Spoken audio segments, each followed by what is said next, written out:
credit to the North American Soccer League that no championship team has repeated that feat. Such competition brings out the fans in increasing numbers every year. Gone are the days when it was thought soccer would be an automatic success in North America simply because of its position in the rest of the world. The NASL, through its draft and scouting systems, is bringing more native-born players into the league. This in turn results in more native fans. Native-born players like Kyle Rote, drafted by Dallas. It's a plus for the NASL that Rote, who possesses a famous sports name in America, made Dallas his first choice. Blending with the native players are imports like Dallas star Ilya Mitic. The incredible Philadelphia Atoms were the 1973 North American Soccer League champions by virtue of their brilliant 2-0 victory over the Dallas Tornado in Texas Stadium. With only grim determination and past league history in their favor, the Atoms overcame the loss of their potent scoring duo and the home team encouragement of a record NASL playoff crowd to climax a Cinderella season for Tom McCloskey's expansion franchise. One of the reasons for Philadelphia's amazing success was goalkeeper Bob Rigby, a rookie out of East Stroudsburg College who recorded the lowest goals against average in league history.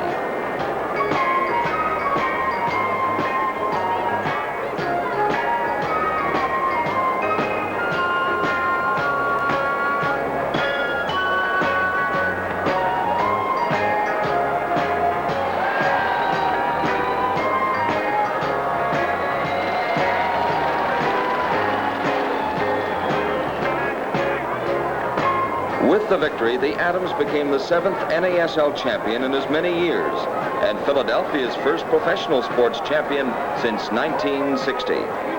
Faced with the loss of their two principal scorers, Jim Friant and Andy Proven, Atoms coach Al Miller was forced to play American rookies Bill Straub and Charlie Ducilli in their places. With 6 Americans in their starting lineup, the Atoms dominated throughout. Their first goal came as a direct result of that pressure. 20 minutes into the second half, Roy Evans' free kick was accidentally deflected into his own goal by Dallas defender John Best. Bill Straub was an All-American at the University of Pennsylvania and hadn't played for the Atoms since he was acquired from Montreal 6 hours before the trading deadline. He responded by scoring the insurance goal on a superb header with less than 5 minutes remaining. It was only his second goal of the season, both of which came against Dallas.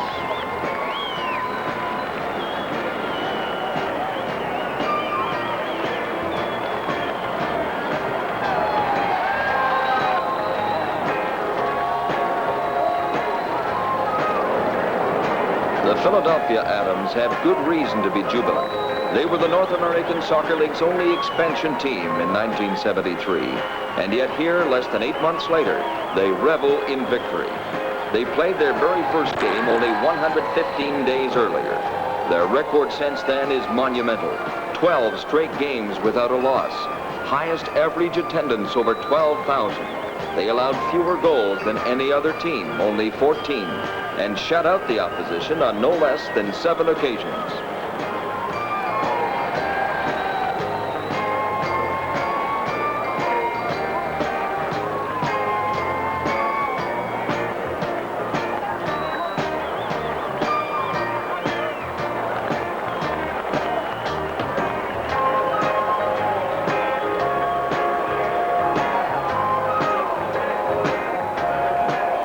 With the presentation of the championship trophy by League Commissioner Phil Woosnam, the Atoms' greatest dream is finally realized. It was the happy result of a dedicated and positive-thinking man, owner Thomas D. McCloskey.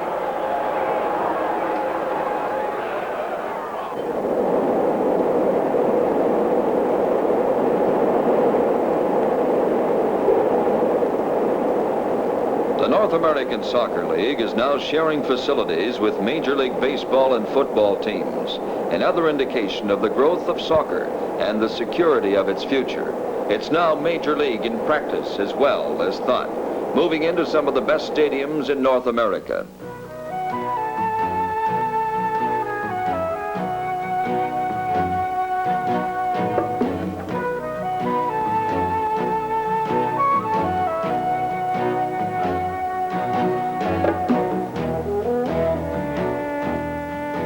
in St. Louis, Bush Memorial Stadium.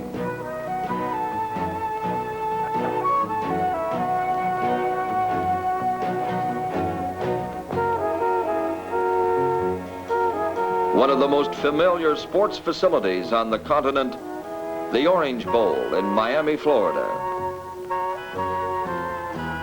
Varsity Stadium in Toronto, one of the best stadiums anywhere to watch soccer.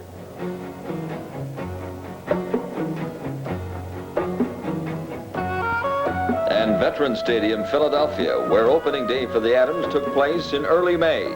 Who would believe this new untried expansion team would take the league championship? Owner McCluskey felt that way. NASL Commissioner Phil Woosnam was hopeful. Civic dignitaries were confident. As part of his plan to Americanize his team, owner McCluskey sought out an American coach. Al Miller filled that request. Coaches like Miller and Dallas coach Ron Newman have many stars on their rosters.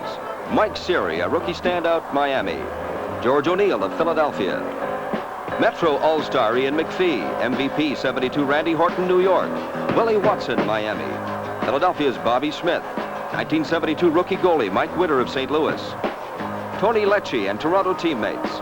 Casey Frankowitz in conversation with new St. Louis coach John Sewell. Philadelphia's Barry Bartow, teammate of Andy Provan, the Flea, named to the first All-Star team. Roberta Aguirre, Miami. George Siega, New York. All-Star Brian Rowan, Toronto. MVP Warren Archibald, Miami. Pat McBride of St. Louis and Ghana's Yao Cam Cam. Jim Fried, Philadelphia All-Star. Derek Trevis. And Adams coach Al Miller.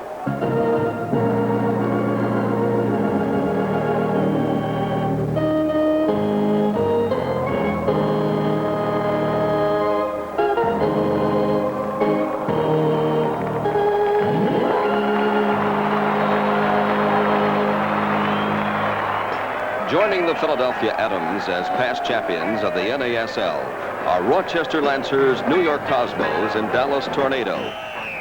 Toronto Metros, a hotbed for soccer, are so close to championship success, however, it makes other clubs shudder. St. Louis have tasted near victory for a championship, second only to New York in 1972.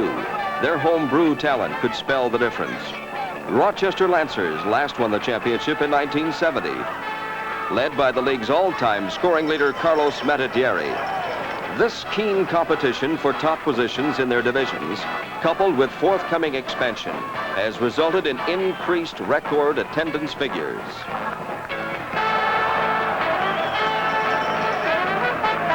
The Philadelphia Adams, as might be expected, led the way in the attendance figures, followed by Dallas Tornado, Miami Toros, and New York Cosmos, each drawing all-time high record crowds for their home games.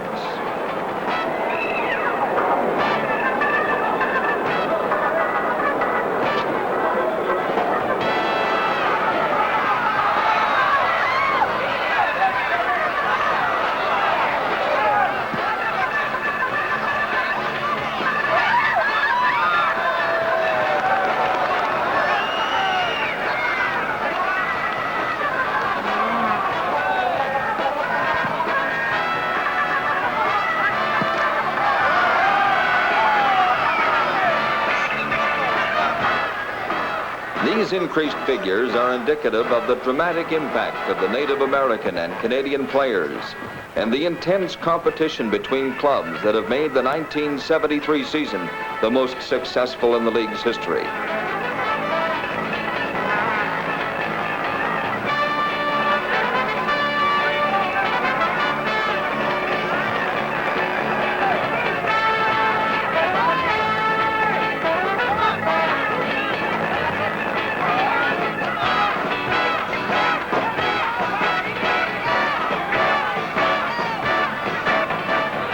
Commissioner Phil Woosnam points out, soccer is now accepted as a major sport in North America.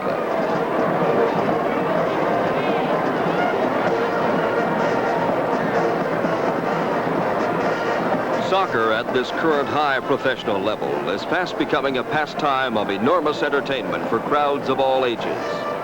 Witness these pregame ceremonies at Philadelphia's Veterans Stadium.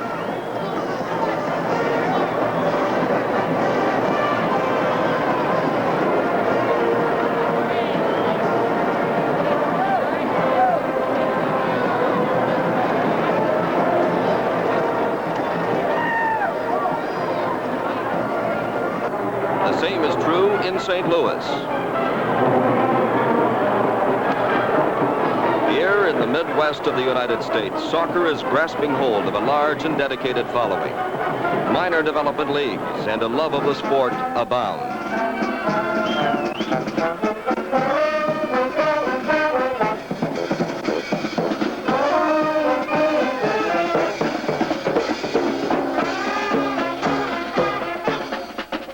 The ultimate responsibility of attacking players is to score goals like this.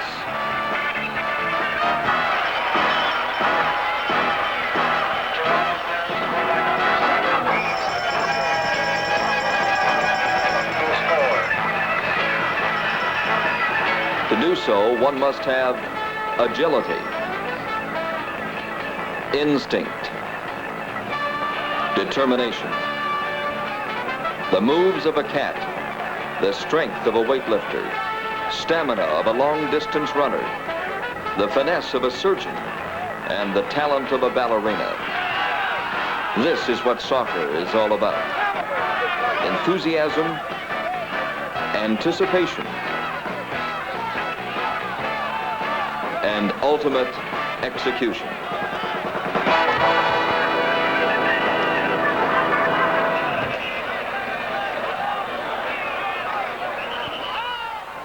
Each year, the North American Soccer League, in addition to its regular season games, brings top foreign teams to our shores, as happened in Toronto when the Metros hosted Moscow Torpedo, and in Miami, Pele from Brazil, the greatest soccer player the world has ever seen.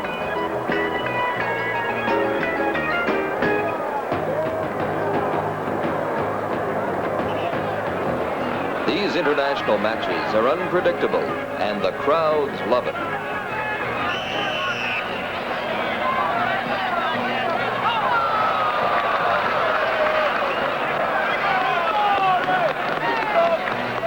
The Soviets proved themselves more than able to control the ball and gave the fans some exciting, if not anxious, moments.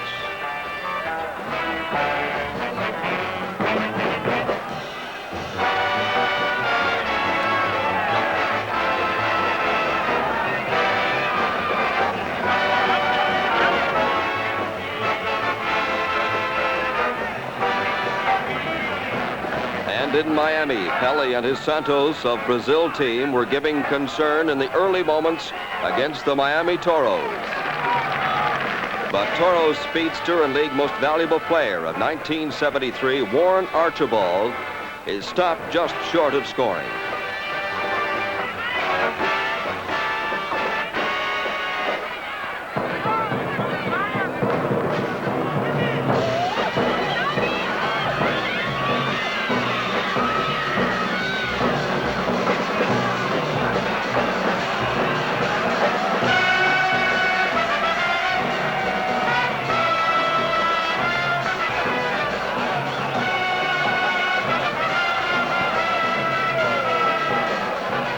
Santos' vast experience of international competition told on the younger Toros. And only courageous goalkeeping by Ruben Montoya kept Miami in the game.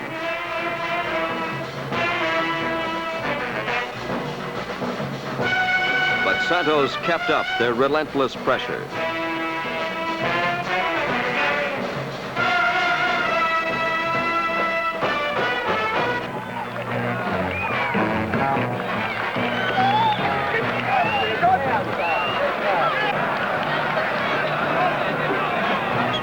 As agile as the Torpedo side was, however, this night in Toronto they couldn't handle the Metros, and the visitors left the stadium suffering a 3-1 loss.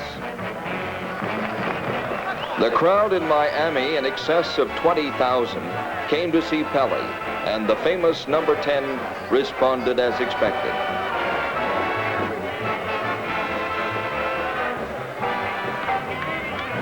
A spectacular header by Toronto's Terry Harkin scored his team's second goal of the game and wiped out any hope Moscow had of catching Toronto. This ambitious Brazilian puts the ball, then himself in the goal, as Santos takes an insurmountable lead over Miami.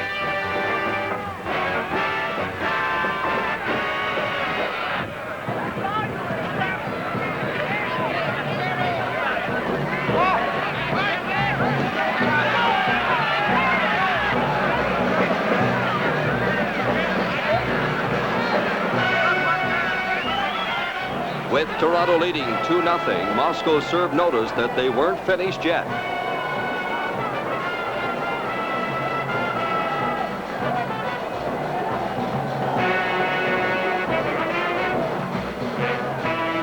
These international matches serve a dual purpose.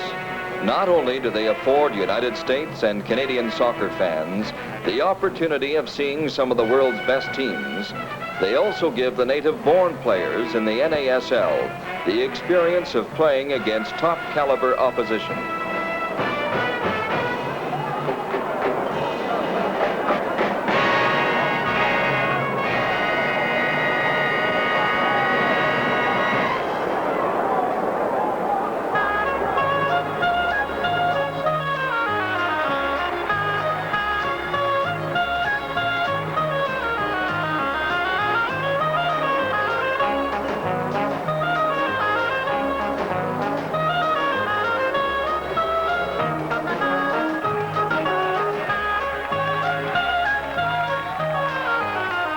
But of more importance was the League Championship Series, and the semifinals got underway in Philadelphia with the Philadelphia Atoms playing host to Toronto Metros.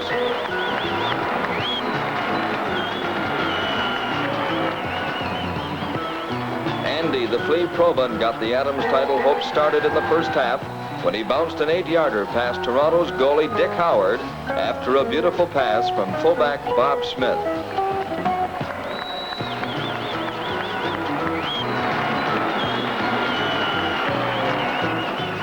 Jim Fryatt, fouled by Toronto's Quint Semedo, assured the victory with a penalty shot early in the second half.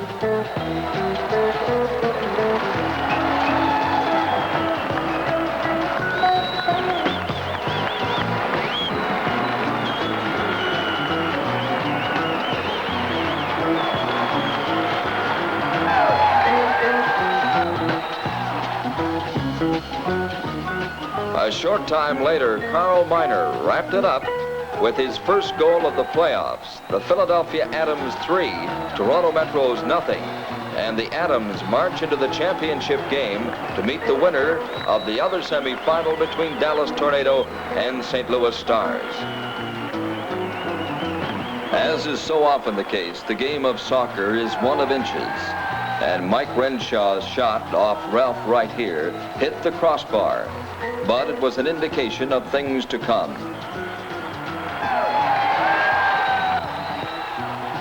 Dallas threatens again as Roth slides the ball just wide of the goal. There's no mistake this time, however, as Dallas attacker Mike Renshaw chips the ball over New York goalkeeper Soulars, and the league scoring champion Kyle Roth heads it in. Dallas 1, New York 0.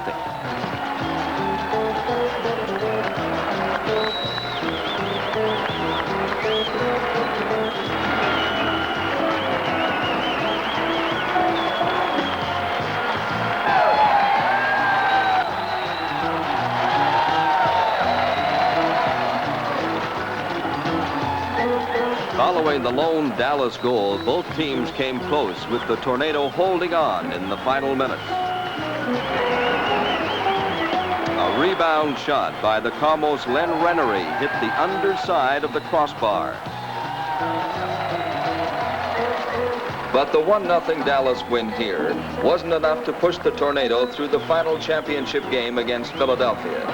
Despite a hometown crowd of nearly 19,000, the Tornado lost 2-0, and owner Tom McCluskey, with his Americanized Atoms, pulled off the impossible.